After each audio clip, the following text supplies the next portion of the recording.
Welcome back to From Zero to Funded in 30 Days. I'm Diego and this is day 3. Day 1 was trends. Day 2 was candlesticks. If you haven't watched those yet, go back and start from the beginning. This course builds on itself.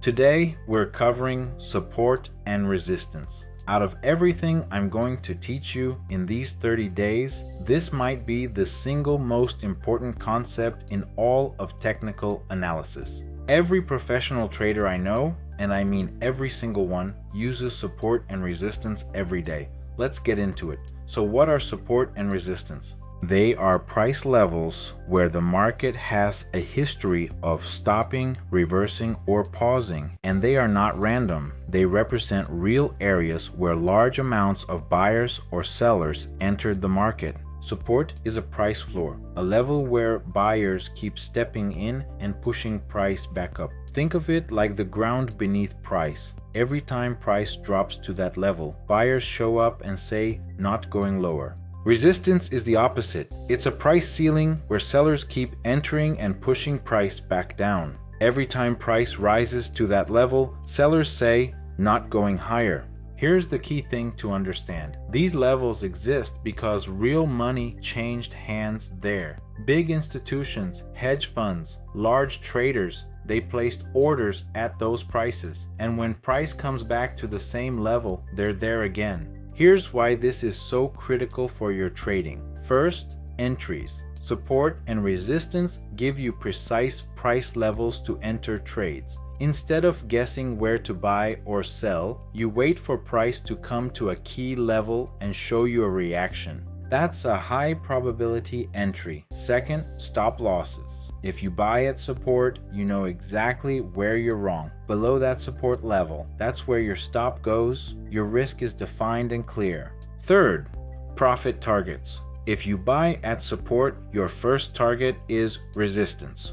You now have a complete trade plan before you ever enter the trade. Entry, stop, target, all defined by the levels. And fourth, these levels work because everyone is watching them. Institutions, retail traders, algorithms, they all see the same levels. When everyone reacts to the same price, it becomes a self-fulfilling prophecy. So, how do you actually find support on a chart? Rule 1. Always start on the higher time frame. Pull up the daily chart first. Support on the daily is far more powerful than support on the 5-minute. Rule 2. Look left. Scroll back on your chart and find where price stopped falling and turned back up. If it happened before, it's likely to happen again. Rule 3. The more times price has touched a level and bounce, the stronger it is. One touch could be a coincidence. 2 touches starts to mean something.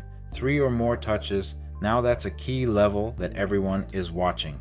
Rule 4. Think in zones, not exact lines. Resistance works exactly the same way, but in the opposite direction. You're looking for price ceilings, levels where price went up, got rejected, and came back down. Look at your chart and find the obvious swing highs. Pay special attention to round numbers. On NQ, prices like 18,000 or 19,500 are psychologically significant. Why? Because big players put orders at round numbers. It's human nature.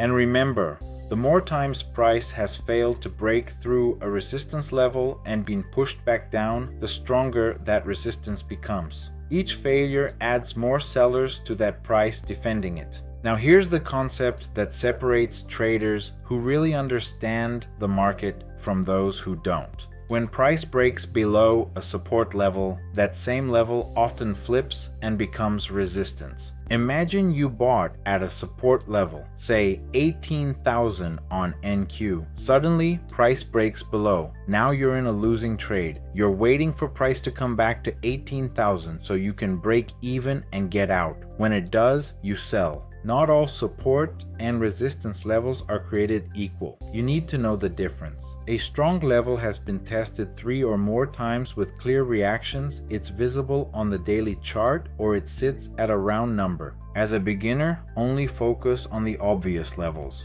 If you have to zoom in and squint to find it, it's probably not real. The best support and resistance levels should be obvious to anyone looking at the chart. No debate.